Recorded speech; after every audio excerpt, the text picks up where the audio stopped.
الحمد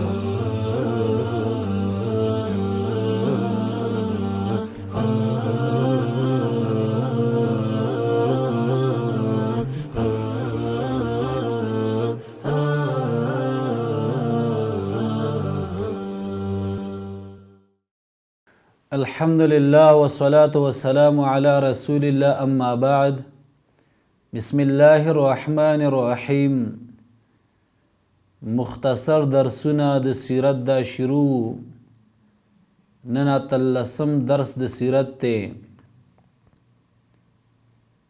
مکمل بایکاټ او د غم کال.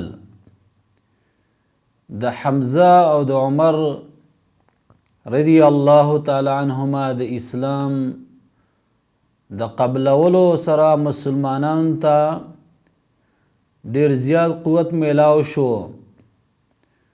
نو دلته مشرکینو قسم کوششونه شروع کړه.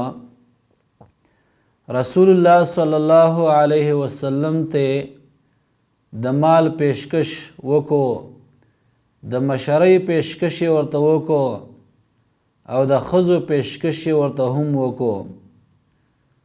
خو چې کله په یو کوشش کې هم کامیاب نشو، نو آخر یې د مکمل بایکاټ فیصله وکړه چې د بنو هاشم او د بنو مطلب سره به نه خرید فروخ اغستل او خرڅول به ورسره نه کوئ، ودونه به ورسره نه کوئ، او دارنګ خبرې به ورسره نه کوئ، او صلح دا به ورسره هم نه کوئ، تر څو پورې چې رسول الله صلی الله علیه وسلم دا موږ ته نه حواله کړی.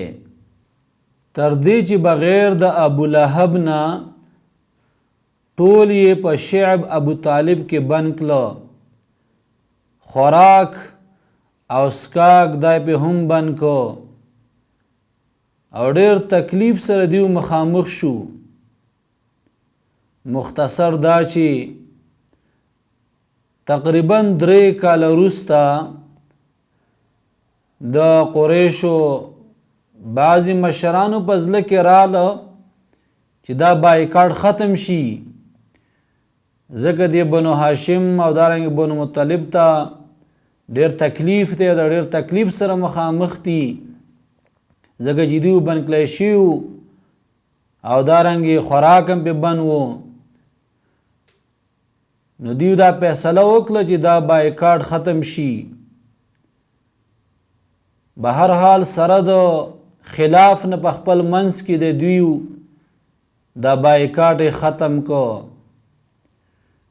بیا څه وخت وروسته ابو طالب دا بیمار شو. قریش په دغه وخت کې هم رال او ابو طالب ته دا خبره وکړه چې دا وراره دې منع کړه، دا وراره دې دا منع کا او پوهه کا. لیکن هغه د رسول الله صلی الله علیه وسلم په حفاظت باندې کلک وو. د ابو طالب مرض دا زیر شو.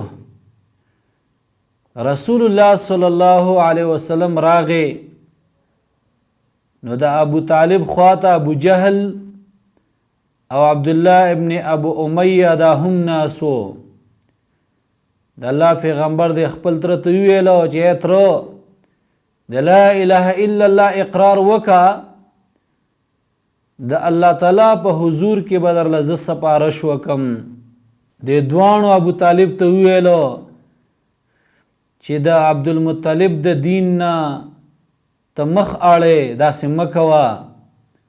تر دې چې ابو طالب دا خبره وکړه چې زه د عبدالمطلب په دین باندې ما بیا وفات شو. رسول الله صلی الله علیه وسلم فرمایل چې زه به درله د مغفرت او د بخښنې دعاګانې غواړم تر څو چې زه منع شوی نیم. بیا الله تعالی منع کو او دا آیات راولېږه چې ما کان للنبي والذین آمنوا ان یستغفروا للمشرکین ولو كانوا اولی قربى من بعد ما تبین لهم انهم اصحاب الجحیم.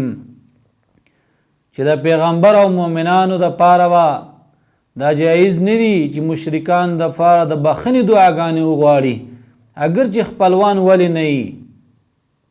به هر حال د ابو طالب غم دا لا باقی و چې خدیجه رضی الله تعالی عنها هغه هم وفات شوه.